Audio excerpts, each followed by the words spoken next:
قرآن اور اسلام ہم سے دور ہوتا جا رہا ہے۔ مغربی تہذیب ہم پہ حاوی ہے اور ہم اس کی گرفت میں ہیں، لہذا والدین کا بھی ایک اہم رول بنتا ہے اور وہ اپنے بچوں کی تربیت، اخلاق اور اقدار کا خاص خیال رکھیں۔ کشمیر صوفیہ اور اتقیاء کا مسکن رہا ہے۔ آج بھی ہماری تعلیم، ان کی تعلیم ہمارے لیے بہت ہی ضروری ہے۔ بسم اللہ الرحمن الرحیم۔ جب اقدار اور اخلاق زوال پذیر ہوتے ہیں تو ایسے واقعات کا عمل میں آنا یقینی بات ہے۔ ہمارا سماج کس سمت کی طرف جا رہا ہے، اس پہ جتنا افسوس کیا جائے کم ہے۔ اعداد و شمار کے مطابق جموں کشمیر کی آبادی میں تشویشناک حد تک ہمارے نوجوان نشہ اور ادویات کا استعمال کرتے ہیں۔ اس کے بہت سارے وجوہات ہیں، ہماری لاپرواہی اور عدم توجہی، اس سے زیادہ تعلیم یافتہ نوجوانوں کی بے روزگاری کے مسائل ایسے واقعات کے ذمہ دار ہیں۔ نوجوان لڑکیاں اور لڑکے اخلاقی طور پہ ایک ایسی بیماری کی زد میں ہیں کہ اگر اس کا مداوع نہ کیا جائے تو عنقریب ہمارے سامنے بھیانک نتائج ہوں گے۔ قرآن اور اسلام ہم سے دور ہوتا جا رہا ہے۔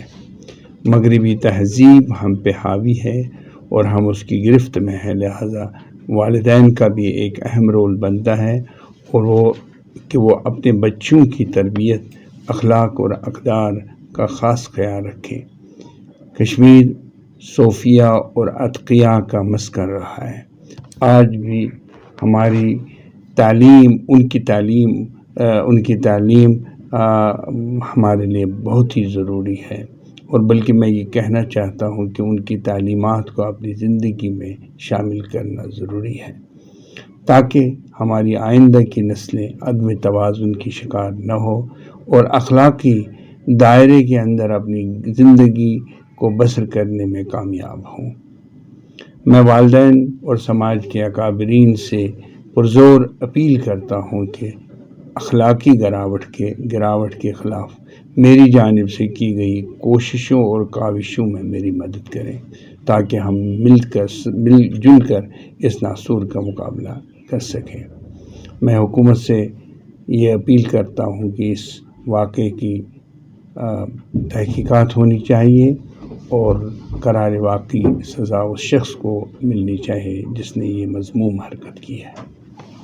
دیکھیے، یہ جوڈیشری کے دائرے اختیار میں ہے اور قانون بھی بننا چاہیے، اور بلکہ ایک ڈیٹرنٹ پنشمنٹ ایسے لوگوں کو ملنی چاہیے تاکہ آئندہ ایسے واقعات رونما نہ ہوں۔ کشمیر کے لوگوں کا یہ مطالبہ ہے کہ ان جیسے واقعات کی روک تھام ہونی چاہیے اور انتظامیہ کو بھی اس میں تعاون دینا چاہیے، اور لوگوں کے لیے بھی ضروری ہے کہ وہ خود اس میں یہ پہل کریں کہ ایسے واقعات نہ ہوں، اور ایسے واقعات کا نہ ہونا یہ ہمارے اوپر منحصر ہے۔ ہم اپنے بچوں کے اقدار اور اخلاق پہ جب تک اس کی طرف توجہ نہیں دیں گے، ان کو بہترین اقدار اور اخلاق سے مزین نہیں کریں گے، ایسے واقعات رونما ہوتے رہیں گے، قانون چاہے ہو یا نہ ہو۔ میں چاہتا ہوں کہ کم سے کم اس کو عمر قید کی سزا ملنی چاہیے، اور میں یہ مطالبہ کرنا چاہتا ہوں ڈیٹرنٹ پنشمنٹ اس کو ملنی چاہیے، تاکہ لوگ یہ عبرت ناک سزا کی وجہ سے لوگوں میں ہیبت ہو اور وہ اس طریقے کی کوئی مذموم حرکت دوبارہ نہ کر پائیں۔